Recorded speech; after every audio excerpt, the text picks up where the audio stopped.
Jarbas, já te agradeço, tá, por ter aceito o convite de estar com a gente hoje. Muito obrigado mesmo, é um prazer ter você aqui com a gente.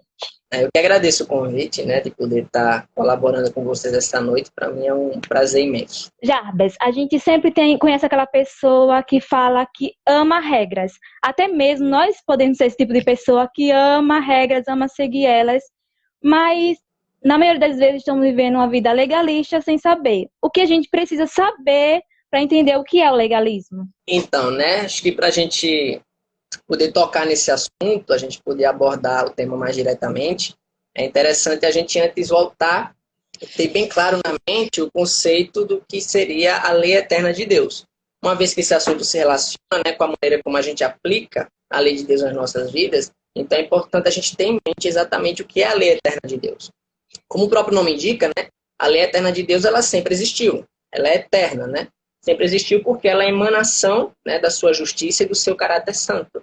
E o seu caráter santo existe desde sempre na pessoa do nosso Deus.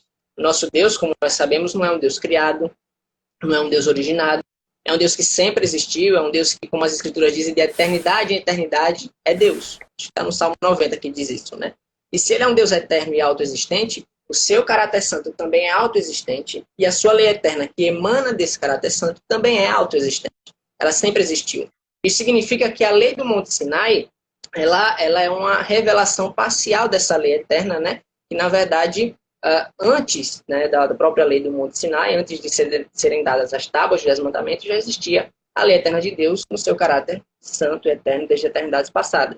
Então, ela se manifestou, o caráter de Deus se manifestou na lei mosaica, né, na lei ali dos 10 mandamentos e toda a lei oral que foi passada depois por Moisés, e se manifestou plenamente na pessoa do Filho. Né? Afinal de contas, as Escrituras dizem que Jesus Cristo é a expressa imagem de Deus, né? E que nele habitou corporalmente a plenitude, né, do Pai. Então, Cristo é a manifestação perfeita e plena dessa lei eterna que existe desde sempre no caráter eterno de Deus.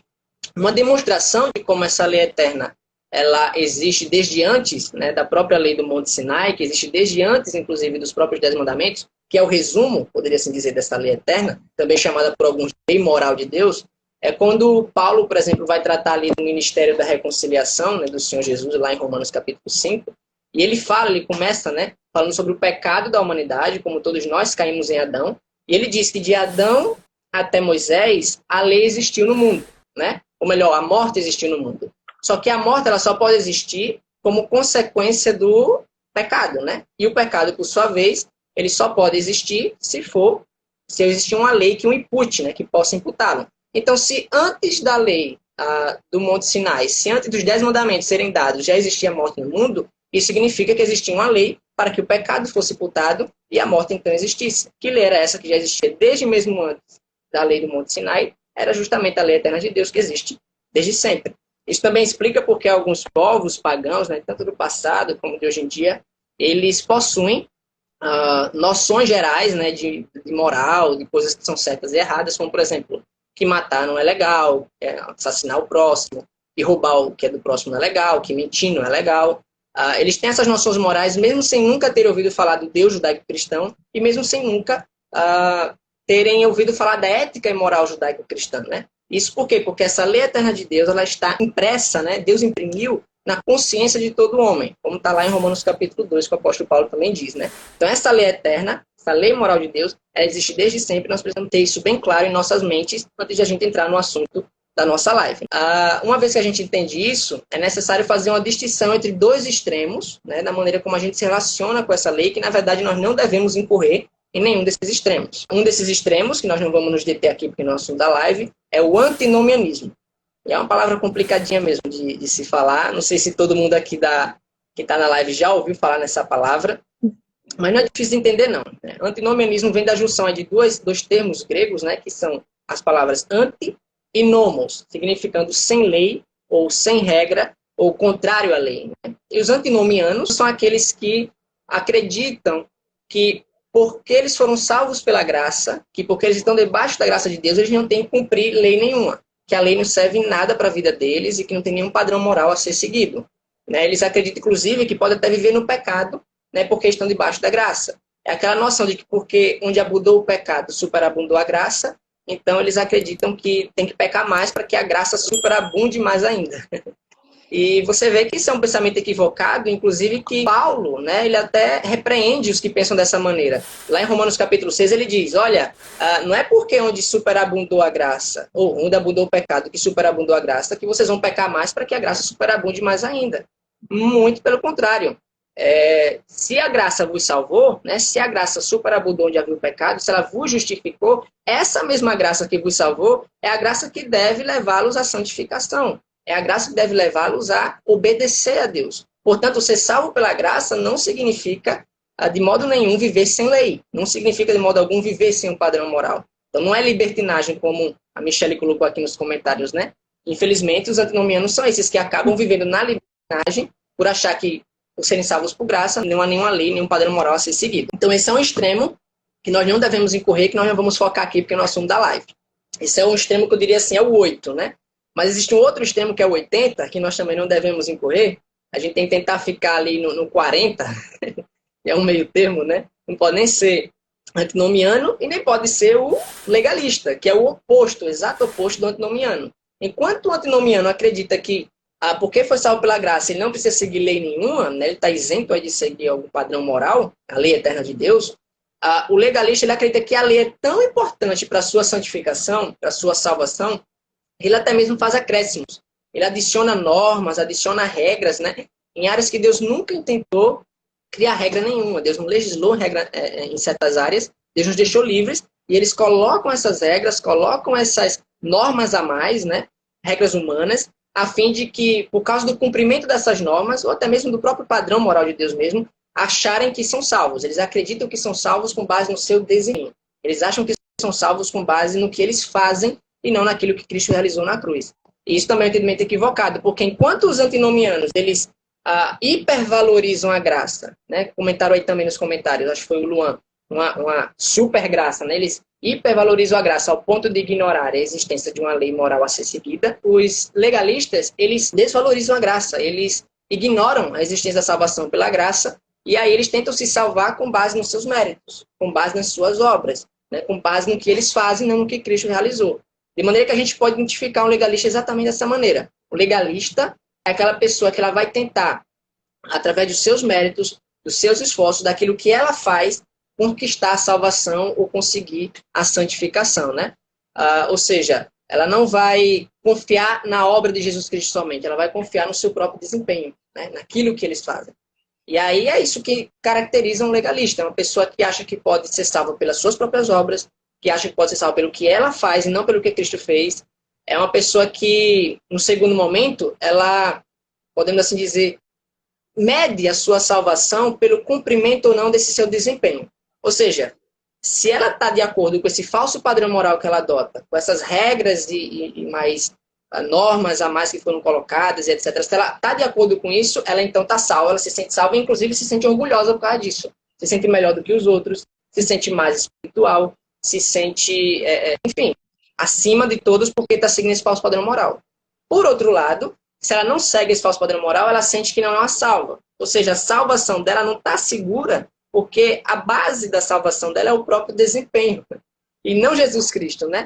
E é claro que se você for colocar a sua salvação com base no seu desempenho, ou você vai se envaidecer, achando que por seguir um certo padrão moral você está sendo salvo, ou então você vai duvidar da sua salvação, porque você não vai conseguir alcançar esse falso padrão moral, você vai ignorar que o que pode te salvar, a única coisa que pode salvar é a obra que Cristo consumou na cruz.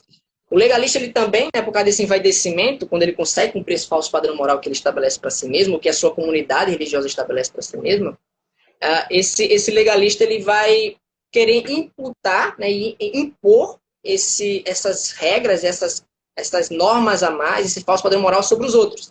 Você pode ver que todo grupo religioso que é legalista, ele quer colocar esse fardo sobre as pessoas, né? E no final das contas, eles acabam se tornando também julgadores com base no falso padrão moral.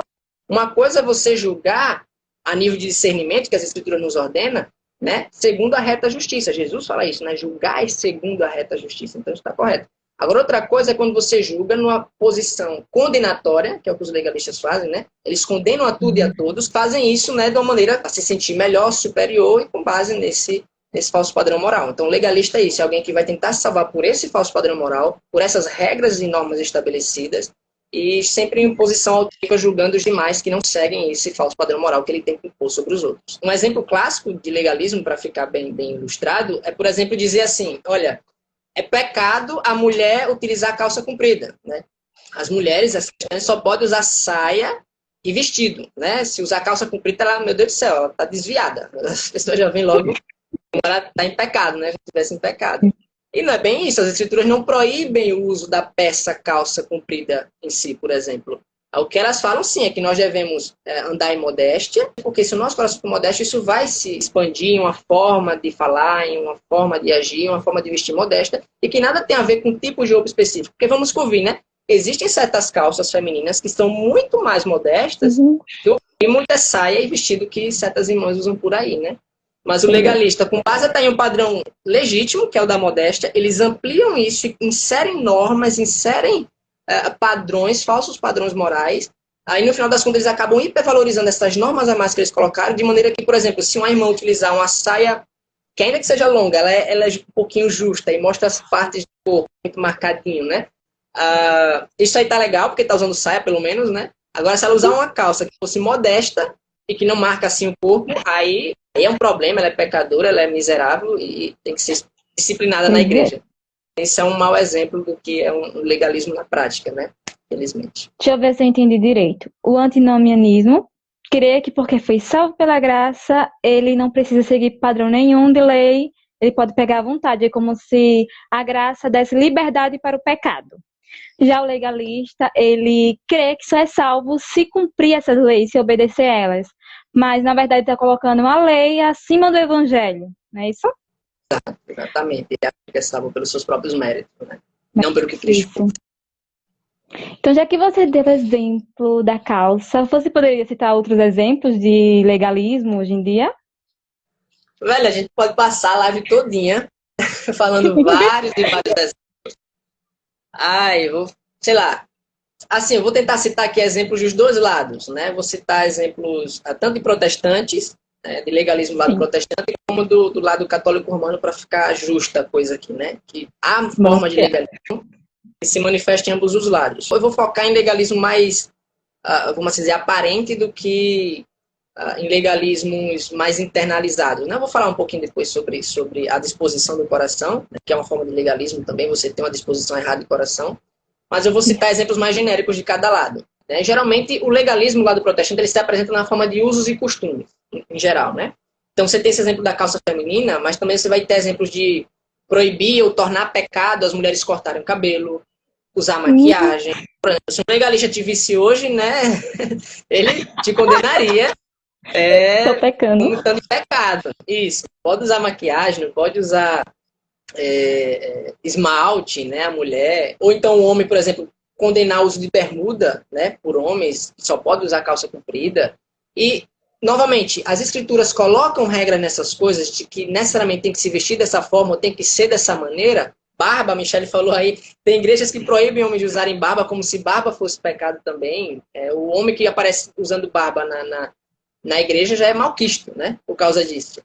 Mas as escrituras falam alguma coisa nessas áreas, por exemplo, proíbe homem de usar barba, as escrituras, de maneira alguma, ou de usar bermuda, da mesma forma que existem calças femininas que são até mais modestas do que certos vestidos e certas saias que usam por aí, é claro que existem bermudas masculinas, né, elas são mais modestas do que muitas calças que homens hoje em dia estão usando. Tem umas calças que parecem chitãozinho de tororó, né, apertadinha, que melhor seria que ele usasse uma bermuda modesta do que esses tipos de calça.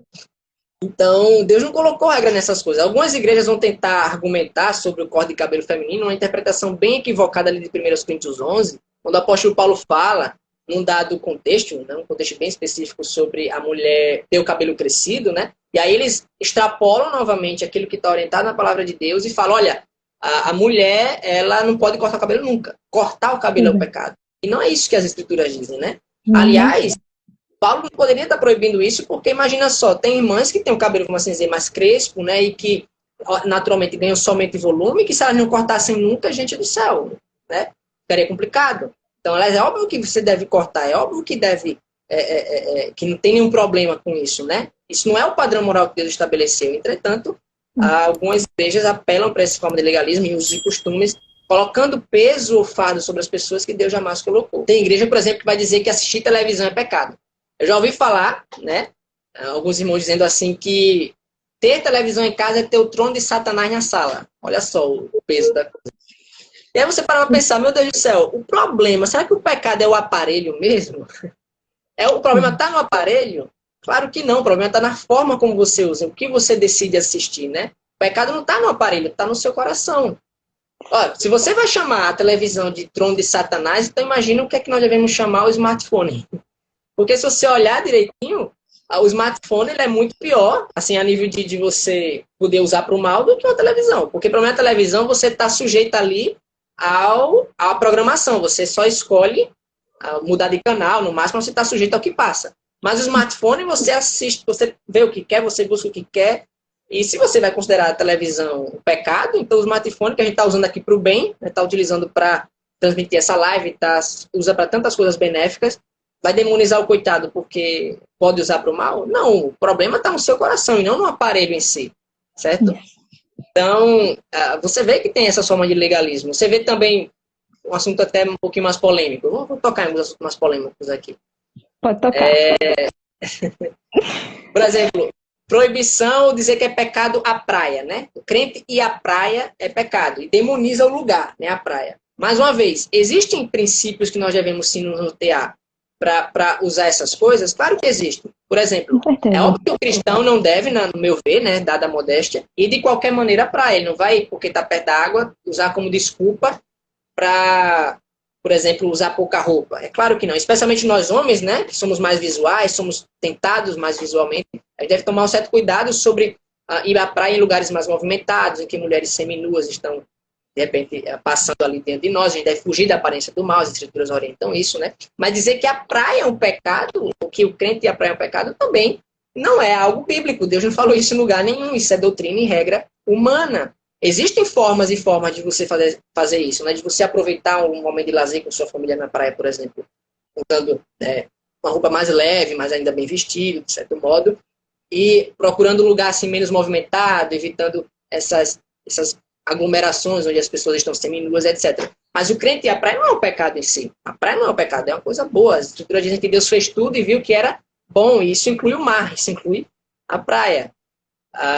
Outros exemplos. Acho que falaram aqui de show gospel nos comentários, e tem igreja que vai dizer, né, que é errado, é pecado usar, por exemplo, escutar música secular, música do mundo. Simplesmente sob a lógica de que porque um ímpio produziu, porque um ímpio fez, então necessariamente é ruim. Só que se você for partir desse princípio, dessa lógica, pare para pensar. Você não viveria. Afinal de contas, a gente falou aqui do smartphone. Você usa o smartphone, você usa o carro para ir trabalhar, você pega o ônibus para ir para a escola, e o motorista, por vezes, é ímpio. As pessoas que fizeram o ônibus são ímpias. A pessoa que fez o smartphone é ímpio. A roupa que nós usamos provavelmente tem mãos de ímpios, né? Então, se você for partir do princípio que tudo que o ímpio faz é ruim, então a gente não vive, porque tudo ao nosso redor tem uma parcela de participação de pessoas ímpias que Deus concede graça comum para que elas produzam coisas boas, né? Nem tudo que o ímpio faz é necessariamente ruim. Deus concede graça para que eles façam coisas que a gente deve julgar e analisar se são boas e servem para alguma benesse, né? Veja que a própria Bíblia Sagrada apresenta lá em Gênesis capítulo 4, na geração de Caim, que era a geração ímpia, que não servia a Deus, que era a geração que não louvava o Senhor e nem invocava o seu nome, pessoas ímpias produzindo coisas boas. Você vê, por exemplo, que os filhos, né, os descendentes de Caim, produziram pecuária, produziram a fabricação de tendas. Você tem filhos de Caim lidando com a metalurgia, né, coisas que a gente usa até o dia de hoje. O primeiro músico mencionado na Bíblia era um ímpio, descendência de Caim, está lá em Gênesis 4. E hoje em dia a gente utiliza música para louvar a Deus, a gente até hoje se usa de pecuária para poder comer a nossa carne de domingo, né? A gente, enfim, faz uso das coisas que ímpios fizeram, né? E que Deus nos deu graça para que eles fizessem, são coisas boas. Então, necessariamente uma música secular, ela é ruim porque o ímpio fez? Não. Você deve julgar, sim, a poesia, né? Outros parâmetros da música para saber se aquilo tem alguma bondade, se tem algum valor, vale a pena ser ouvido, se vale a pena ser louvado. Como diz lá Paulo em Filipenses 4:8, né? irmãos, analise se as coisas têm alguma pureza, alguma bondade, se há algum louvor, enfim, é uma série de coisas que nós devemos analisar para ver se aquilo nos edifica, certo? Então, é importante a gente saber julgar isso, até porque, novamente, se a gente for utilizar como parâmetro que toda música que fala o nome de Deus é necessariamente a música que é agradável aos olhos dele, nós vamos ter certos problemas com alguns gospels por aí, né? Tem certas músicas gospel que, sinceramente, é melhor você ouvir certas músicas seculares que são muito mais bíblicas, como assim dizer, na sua letra, do que algumas músicas gospel que só usam o nome de Deus como desculpa e como uma muleta, né? Para poder legitimar um antropocentrismo, né? Colocar o homem ali no centro, enfim, não louva a Deus em nada. E que, às vezes, é muito melhor uma música secular, com a letra muito mais bonita, uma poesia muito mais cristã, por assim dizer, nos valores, né, que expressa, do que certas músicas gospel que nós vemos hoje em dia por aí. E para encerrar aqui, que eu acho que já dei muito exemplo do lado protestante, mas eu vou tocar no mais polêmico ainda. Muitas igrejas, inclusive igrejas sérias, né, igrejas com boa teologia, elas vão dizer que, por exemplo, tomar bebida alcoólica é pecado, certo? E a bebida alcoólica em si é pecado. Olha o assunto quente. Mas, novamente, a Bíblia Sagrada diz que a bebida alcoólica em si mesma é um pecado? Claro que não. O que ela diz que é pecado é embriaguez, é o vício ou escandalizar a consciência do irmão mais frágil, certo? Se você for considerar o tomar bebida alcoólica por si mesmo um pecado, então Jesus fez todo mundo pecar lá nas bodas de Caná. Porque ele transformou água em bebida alcoólica, meu Deus do céu. Então, se tomar bebida alcoólica por si mesmo é um pecado, então Jesus fez todo mundo pecar naquele dia. Ou então Paulo orientando a Timóteo que tomasse de vinho, né, de bebida alcoólica, por causa dos problemas estomacais que ele tinha, tem problemas gastrointestinais. Então Paulo diz, olha, usa um pouco de vinho por causa dos teus problemas, tal. Se tomar bebida alcoólica por si mesmo é um pecado, então Paulo pode pecar? É um pouco sem sentido isso, entende? O que é correto, né, da gente ensinar, sim, é que é pecado. Isso é pecado a embriaguez e é pecado escandalizar a consciência do irmão. O que é o escandalizar a consciência do irmão? Para não ficar assim, tão vago, né? Algumas pessoas não entendem o que é escandalizar a consciência do irmão. É você, por exemplo, que é mais forte ou tem uma estrutura espiritual maior, tem maior maturidade cristã, sabe usar a sua liberdade em Cristo, né? Digamos, nesse exemplo da bebida alcoólica. Então você toma moderadamente, sem cair no vício, sem cair na embriaguez, e aí você toma de maneira legítima, né? Só que o teu irmão que é mais frágil, está diante de você, e ele não tem a mesma estrutura espiritual que você, não tem a mesma maturidade cristã, ele vai tomar, por vezes, caindo na embriaguez, caindo aí no vício, né? E porque você, que é o irmão mais forte, tomou aquela bebida, né? De maneira legítima, sem ser pecado, sem cair no vício, na embriaguez, nem nada, acabou pecando por usar a tua liberdade em Cristo de uma maneira ilegítima, sem explicar para o irmão em Cristo as razões, né, pelas quais você toma aquilo de maneira moderada. Mas assim, a bebida em si mesmo não é um pecado. E quando você não ensina corretamente a palavra de Deus, muitas igrejas acabam por ir para esse extremo e dizer, olha, só o tomar por si mesmo é um pecado, e acaba colocando regras e normas onde Deus não colocou, né? Agora, cabe aqui abrir um parênteses. Nem todo mundo, quero deixar claro, nem todo mundo que se abstém de algumas dessas coisas que eu falei aqui é um legalista por causa disso, certo? Por exemplo, nesse caso da bebida, tem pessoas que não vão tomar, não tomam porque não gostam. Ou então pessoas que tiveram problemas com o alcoolismo no passado, né? Já foram alcoólatras, elas preferem se abster para não caírem naquele pecado, tomar um copo e acabar voltando àquela velha natureza que ele deixou para trás. Então tem pessoas que se abstêm, elas não são legalistas por causa disso. Por quê? Porque o legalismo ele não tem a ver tanto com você fazer ou não fazer algumas coisas. O legalismo tem a ver com a disposição do seu coração, ou seja, de você fazer ou não fazer algumas coisas, mas achar que por aquelas coisas que você está fazendo ou não, você é salvo. Ou seja, você consegue uma santificação, uma justificação diante de Deus por causa daquilo que você faz. Existem pessoas, eu conheço amigos cristãos, né, maduros, né, na fé, que, por exemplo, não gostam de usar bermuda, como eu falei agora há pouco. Nesses casos, ele não usa, né, esse amigo meu que eu tenho, ele não usa por uma questão de gosto pessoal. Ele não faz isso, primeiro, impondo aos outros, como se toda a igreja fosse pecado não usar bermuda. Ele não faz isso por achar, né, que não usar bermuda ele está sendo salvo, vai ser salvo por suas obras. Não. É um gosto pessoal dele. Tem pessoas que, por causa do seu gosto pessoal, e obviamente cada um deve examinar a si mesmo nisso, como a Paty falou aqui nos comentários, elas vão se abster dessas coisas, mas não por legalismo. Elas vão se abster porque é um gosto pessoal delas ou por alguma questão pessoal que a gente deve respeitar. Até citando um exemplo pessoal, há uns 3 anos atrás eu estava viciado, e vício é pecado, certo? Estava viciado em série e filme. Eu acho que tem muita gente que vai se sentir agora cruzado, né? Hoje em dia, série e filme tá demais. Aí eu tava viciado, eu não tava vivendo mais. Era eu e uma Netflix. Não tava fazendo nada na vida. E eu percebi esse pecado que eu não tava conseguindo me conter. O que foi que eu fiz? Por uns 3, 4 ou 5 meses nessa faixa, faz um tempinho já, eu me abstive de assinar a Netflix, certo? Aí vem a pergunta, por que eu me abstive por um certo período de tempo? Depois eu voltei a assistir mais controlado, sem vício.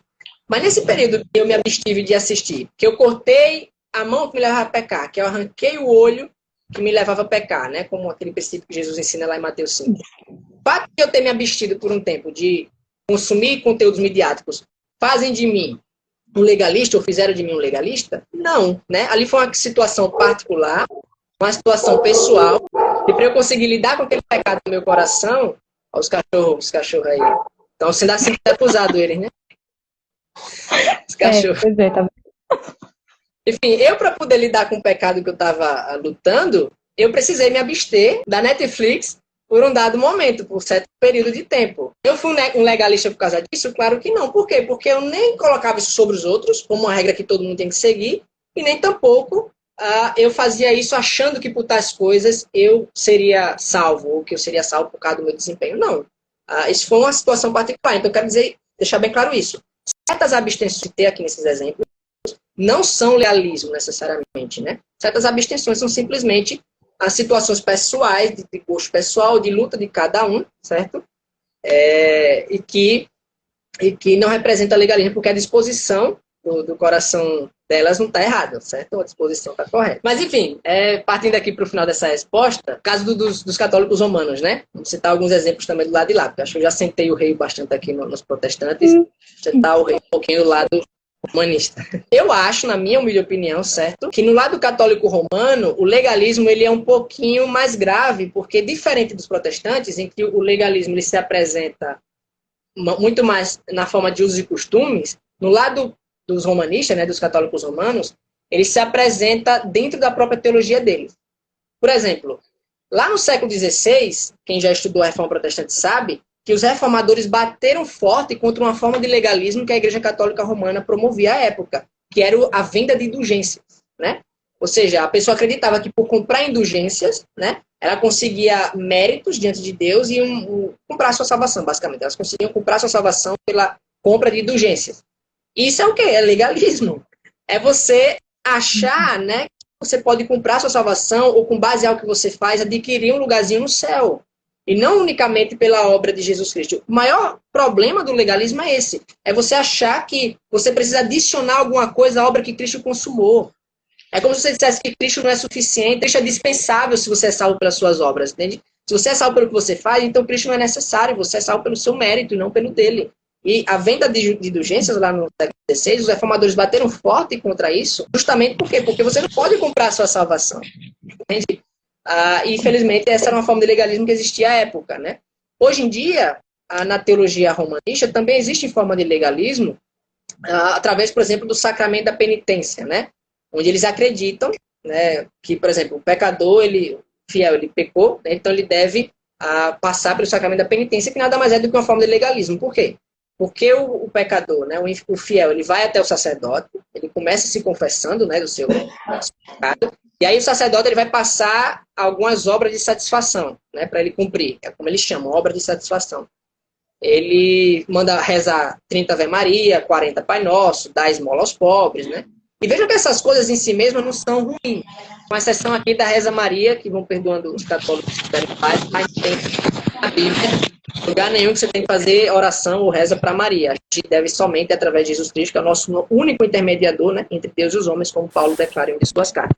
Mas com exceção disso, você orar o Pai Nosso, ou então você dar esmola aos pobres, não são coisas que em si mesmas são ruins, né? Entretanto, como a disposição é errada, você achar que é salvo por essas coisas, né, que são coisas benéficas em si mesmas, dar esmola aos pobres, orar o Pai Nosso, etc., você achar que por essas coisas é perdoado ou consegue alguma justiça diante de Deus, isso é legalismo, é você achar que é salvo pelo que você faz. E daí vem outros erros, né, como, por exemplo, pagamento de promessa, né, você seguir a missa de pé descalço, você subir a escada da igreja de joelhos, esse tipo de coisa que quando você vai fazendo, no fundo, nada mais é do que você achar que pelo que você faz, que pelas suas obras, que pelos seus méritos, você consegue a justificação de Deus, uma justiça própria que te coloca quites com o Senhor e te dá um crédito no céu, né? Bom, como você falou, os legalistas, eles criam um padrão, um molde de santificação e falam, se seguir essas regrinhas aqui, você vai ser salvo. A gente percebe isso em nossa volta. Olha, se você fizer tal coisa, você recebe a salvação. E quando a gente vai analisar as regras que eles impõem, até doutrinas, se a gente for comparar com as escrituras, não tem base alguma bíblica nas regras e leis que eles criam. Mas o que a Bíblia fala sobre o legalismo? Você poderia dar algum exemplo? Novamente, essa é uma pergunta bem abrangente, porque a Bíblia Sagrada está recheada, né, no Novo Testamento de situações, né, tanto de Jesus como do apóstolo Paulo, lidando com o legalismo. Acho que eles são os principais exemplos no Novo Testamento que lidaram com o legalismo, né? Jesus, por exemplo, lidou com o legalismo dos fariseus, né? E Paulo lidou com o legalismo dos cristãos judaizantes. Deixa eu citar alguns exemplos aqui. Jesus constantemente chamava os fariseus de quê? De hipócritas. Eles tinham uma aparência de religiosidade, né? Tinham uma aparência exterior de falsa piedade, que é o que o legalismo promove, das regras a mais que eles colocavam na lei judaica. Só que eles eram hipócritas por quê? Porque eles impunham sobre o povo, mas eles próprios também não ajudavam nem com o dedo levantar, Jesus dizia, né, para eles. Em dado lugar, acho que lá em Mateus 23, Jesus chega a dizer que eles eram túmulos caiados. Por que túmulos caiados? Porque por fora eram bonitinhos, né, tudo pintadinho. Eles tinham aparência de religiosidade, tinham aparência de falsa piedade por fora, mas por dentro eles eram o quê? Jesus dizia, eram putrefação e ossada, por isso eram túmulos caiados, né? Por dentro eram ossada, mas por fora tudo bonitinho, arrumadinho, com a sua aparência de religiosidade, de espiritualidade superior, né? Como os legalistas o fazem, né? Seguindo essas regrinhas a mais que eles colocam, eles têm essa aparência exterior de piedade, né? De religiosidade, mas que no coração não tem qualquer capacidade, esses usos e costumes, etc., de lidar com o pecado no coração, né? Então Jesus lidou muito com o legalismo dos fariseus. Acho que Marcos capítulo 7 é uma outra boa passagem para citar de exemplo. Lá em Marcos capítulo 7, Jesus é censurado, certo, pelos fariseus, porque os discípulos deles estavam comendo sem lavar as mãos, né? E era na tradição judaica algo costumeiro que se lavasse as mãos antes de comer. Era tido como uma doutrina, era uma regrinha a mais que era tido como doutrina. Agora, isso não era por uma questão de higiene, que fica claro, eles não tinham noção de germe, eles não tinham noção de micróbio, de bactéria, de vírus, não. A ideia aí, né, de lavar as mãos era, na verdade, uma extrapolação de um trecho da lei judaica, né, lá de Êxodo 30, em que Deus havia ordenado para os sacerdotes, né, que antes de eles entrarem no templo, para a consagração, né, do povo e para os sacrifícios, eles deviam se lavar com água. Então, muitos anciãos judaicos, né, de geração em geração, pegaram esse trecho e ampliaram, né, colocando regras, né, sobre o povo, e inclusive dizendo que tinham que necessariamente lavar as mãos antes de comer, não por uma questão de higiene, repito, mas por essa extrapolação desse trecho da lei. Então isso era tomado como doutrina. Por isso que quando os fariseus viram os discípulos de Jesus comendo sem terem lavado as mãos antes, eles se escandalizaram e começaram a censurar Jesus. Olha, os teus discípulos estão comendo sem lavar as mãos. Aí Jesus os repreende de volta e fala, olha, vocês tomam a sua tradição, as regras a mais que vocês colocaram que Deus não legislou, acima da própria lei de Deus, do próprio padrão moral que ele estabeleceu. Porque, no final das contas, o legalista faz isso. Na sua intenção de ser salvo pelas suas obras, em um determinado padrão moral, ele pega um padrão moral legítimo, que é o do Senhor, e coloca esses acréscimos que, no final das contas, ele acaba valorizando mais do que o próprio padrão moral que Deus colocou. É como se tem na situação aqui da calça feminina, né? A calça comprida para mulher. Há um padrão moral legítimo, que é o da modéstia, que Deus realmente estabeleceu, mas aí eles extrapolam, colocam isso numa área que Deus não legislou, proíbem coisas que Deus não proibiu, e aí eles acabam por tomar como algo mais relevante aquele acréscimo que eles fazem do que o que a lei de Deus de fato diz, o que o padrão moral do que a lei eterna de Deus de fato coloca. Então, Jesus repreende os fariseus nisso, na hipocrisia deles, né, de como eles tomavam essas regras a mais que eles haviam colocado sobre o povo, e que no final das contas eram apenas acréscimos que não valorizavam verazmente o padrão moral que Deus havia estabelecido, mas valorizavam, hipervalorizavam o padrão moral que eles haviam estabelecido. Um outro exemplo agora de Paulo, né, no Novo Testamento também. Paulo, você não pode falar de legalismo sem citar Gálatas. A carta aos Gálatas quase completa, Paulo está lidando com legalistas, né, onde eles pregavam um falso evangelho, falando para os gentios, os cristãos gentios, né, os cristãos judaizantes vinham falar para os cristãos gentios, que eles tinham que cumprir as obras da lei para serem salvos. Então, eles tinham que se circuncidar, eles tinham que seguir as festas do calendário judaico, eles tinham que, por exemplo, seguir as regras dietéticas, né, dos judeus. Enfim, eles colocavam inúmeras regras, né, do Antigo Testamento, do Antigo Concerto, sobre o povo, como se por essas coisas eles fossem ser salvos. Isso é também legalismo, né? Então eles minavam a importância e a centralidade do sacrifício de Cristo, né? E aí Paulo conduz os Gálatas, né, na sua carta, a ideia de que a salvação é pela graça somente e única e exclusivamente pelo sacrifício e obra que Cristo consumou na cruz. Que eles não voltassem a se colocar debaixo de um fardo que Cristo os havia libertado. Porque o legalismo é isso, o legalismo é escravidão. É você ter a sua liberdade em Cristo sacrificada, né? Sacrificada em nome de uma suposta salvação por suas obras, por seus méritos, e não pelo que Cristo realizou na cruz. Então, acho que o livro de Gálatas, né, a carta aos Gálatas de Paulo, é um excelente exemplo de combate ao legalismo que o apóstolo também lidou no seu tempo, que até hoje, infelizmente, persiste na igreja, né, de modo geral. É isso. Outro exemplo claro de como se comporta o legalismo é a parábola do fariseu e do publicano, descrita lá em Lucas 18, que fala quando eles vão orar, vão subir ao templo para orar. E o fariseu, quando ele vai orar, ele diz: ó Deus, graças te dou, porque não sou como os demais homens, roubadores, injustos, adúlteros, nem ainda como este publicano, ele fala. E ele vai, e na sua oração ele fala as suas obras. Ele diz que dá dízimo de tudo quanto possui, ele jejuma 2 vezes por semana. Já o publicano, quando ele vai orar, nem ao céu ele levanta os olhos. A oração dele é: ó Deus, tem misericórdia de mim, pecador. E a gente percebe que ao final da parábola, quem desce para casa justificado não é o fariseu, que se envaideceu, que julgou seus próprios méritos e obras como um parâmetro de nossa, tô santo, tô salvo. E isso como meio de salvação, ele se envaideceu, comparando o outro, já que ele não segue meu padrão de santidade, então, mas quem foi para casa justificado foi o publicano, que a única oração dele foi o quê? Um pedido de misericórdia. Foi um pedido de misericórdia, porque ele tinha clara noção de que era pecador, de que as suas obras não conseguia alcançar a salvação diante de Deus. Não é isso? E a gente percebe que há riscos, há consequências de viver uma vida legalista. Você poderia citar algum exemplo de riscos da vida legalista? Gente, você citou o texto perfeito, né? A parábola do fariseu publicano acho que o texto mais clássico no Novo Testamento todo. Eu falei aqui do texto dos Gálatas, falei de outras passagens de Jesus lidando com os fariseus, mas acho que essa parábola, né, ela sintetiza e resume bem o que é a vivência legalista e os danos dela, né? Os danos, você falou aí, do fariseu, basicamente, a gente vê a imagem do legalista no fariseu. Primeiro, achar que é salvo pelo que faz, pelos seus méritos. E veja que o que o fariseu fazia, como cumpridor da lei, era algo benéfico. Ele dava dízimos, né, que na lei era orientado que fizesse. Ele jejuava, que não é uma coisa ruim em si mesma. Enfim, ele fazia coisas benéficas, só que a disposição do coração dele estava errada. Ele achava que por fazer essas coisas ele seria salvo. E não somente isso.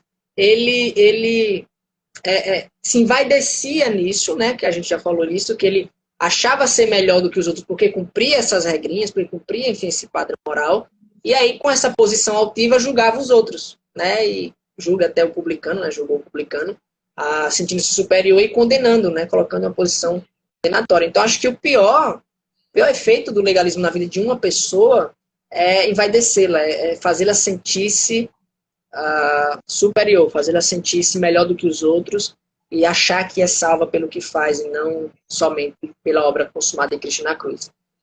Eu acho que o esvaziamento da cruz é o grande dano do legalismo, né? Com o legalismo, a cruz não é necessária, porque você é salvo pelo que você faz. É como se você acrescentasse algo à obra de Jesus Cristo, como se a obra que ele consumou na cruz não fosse completa por si mesma. Então, talvez seja o pior dano do legalismo. Ou então, né, no nível mais coletivo, eu acho que um grande dano do legalismo é o tormento que ele causa na vida de tantas pessoas.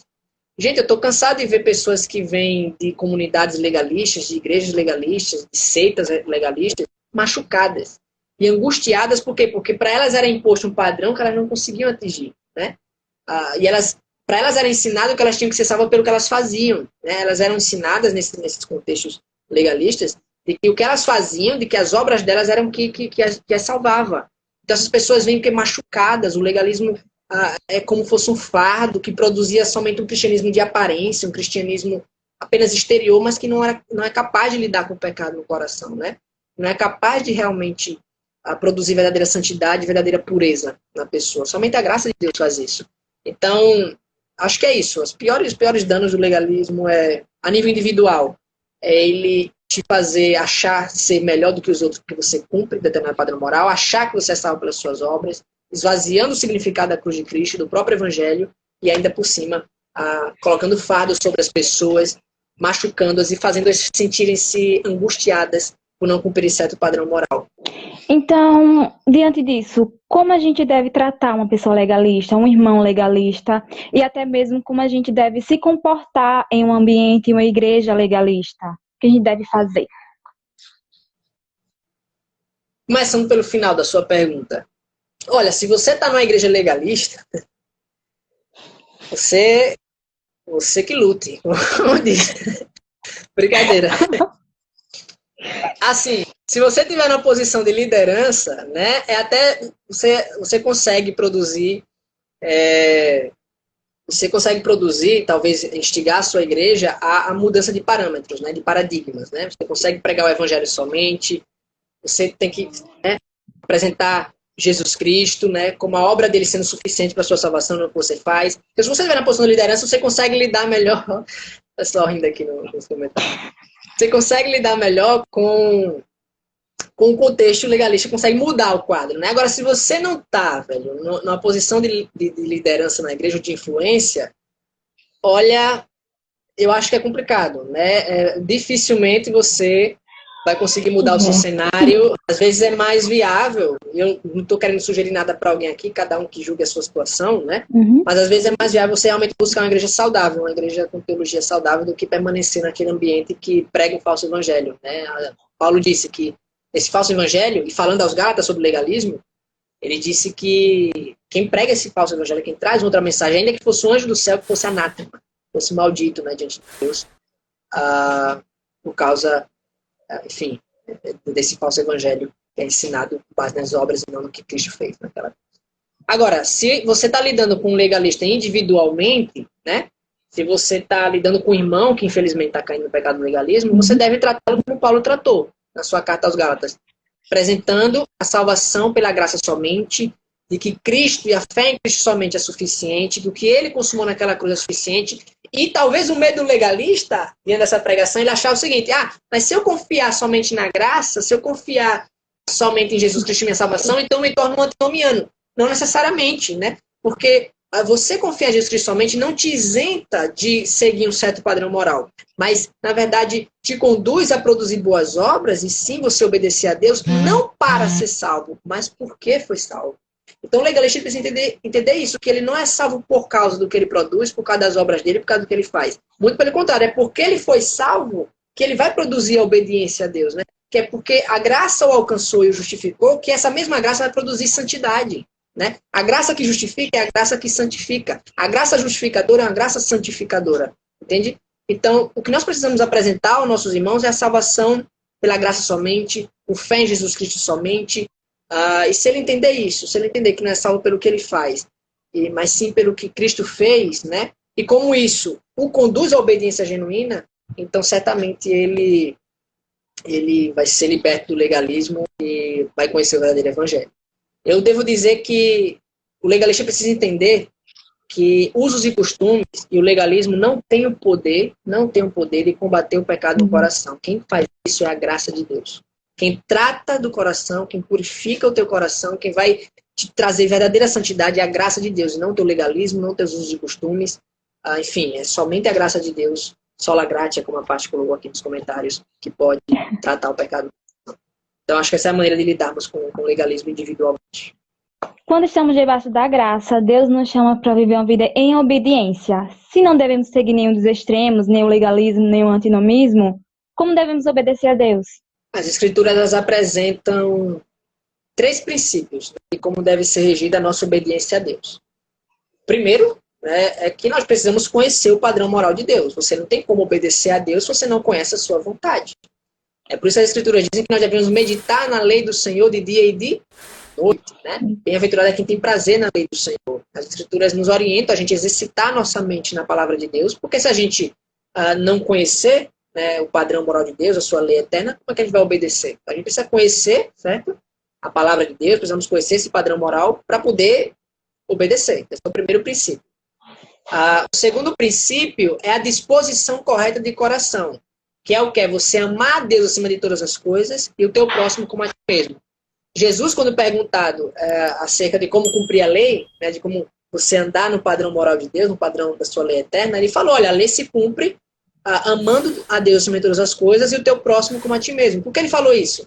Porque nos 10 mandamentos que resumem a lei eterna de Deus, que resumem a lei moral de Deus, né, como alguns preferem chamar, os 4 primeiros mandamentos, eles dizem respeito à nossa relação com Deus. E os 6 últimos dizem respeito à nossa relação com o nosso próximo. Por isso que Jesus diz, olha, se você amar a Deus acima de todas as coisas, então você vai cumprir naturalmente os 4 primeiros. E se você amar o teu próximo como a ti mesmo, você vai cumprir naturalmente os 6 últimos. Ou seja, o que cumpre a lei é o amor. É você amar a Deus acima de todas as coisas e o teu próximo como a ti mesmo. Então, esse é um segundo princípio muito importante e que Paulo também resgata lá em Romanos 13. Ele fala, olha, o amor é o cumprimento da lei. Então, se você ama a Deus acima de todas as coisas, tem essa disposição correta de amar o próximo também como a si mesmo, você naturalmente vai obedecer esse padrão moral que você conheceu, resumido ali nos 10 mandamentos, nas tábuas do conceito, né? Do antigo conceito. E por último, eu diria assim que para você ter uma obediência genuína ao Senhor, você deve ter o objetivo certo. E o objetivo certo é aquele para o qual você foi criado. E já diria, né, diversos catecismos cristãos reformados ao longo aí dos últimos séculos, que o objetivo para o qual você foi criado foi a glória de Deus somente. Então, se tudo quanto você fizer para a glória dele, né, como diz Paulo lá em 1 Coríntios 10, 31, quer comais, quer bebais, quer façais qualquer outra coisa, fazer tudo para a glória de Deus. Se até o nosso comer e o nosso beber deve ser para a glória dele, né, então tudo a nossa vida deve ser feito nessa disposição. Então, se você conhecer o padrão moral de Deus, amar profundamente o teu Deus e o teu próximo, como a ti mesmo, né, e fizer tudo para a glória dele, pode ter certeza, você vai ter uma obediência genuína, sem precisar nem de legalismo, nem de uso e costume, nem de qualquer outra coisa que faça você confiar em si mesmo e no seu próprio desempenho, mas confiando em Cristo somente. Se você tiver esses princípios bem estabelecidos no seu coração, certamente a obediência será genuína. Você crescerá cada vez mais em santidade, conforme a estatura do varão perfeito, que é o nosso Senhor Jesus. Estando debaixo da graça, a gente fica livre de todos os fardos, realmente. Jarbas, é isso. Deus abençoe por ter aceito. Foi extremamente edificante a live. Nossa, muito bom mesmo. Deus abençoe por você ter aceito, tá? Eu que agradeço. Né? E gostaria de deixar uma indicação, inclusive, aqui de livro, para quem quiser se inteirar mais no assunto. Tem um livro que ele se chama Somente Cristo. O subtítulo dele é Legalismo, Antinomianismo e a Certeza do Evangelho. O autor dele é Sinclair Ferguson e é publicado pela editora Vida Nova. Você pode pesquisar na Amazon, aí no Google, Somente Cristo, Legalismo, Antinomianismo e a Certeza do Evangelho, que com certeza serão muito edificados e poderão se inteirar ainda mais nesse assunto, que é tão importante para a gente lidar hoje em dia, né, no nosso contexto religioso tão legalista.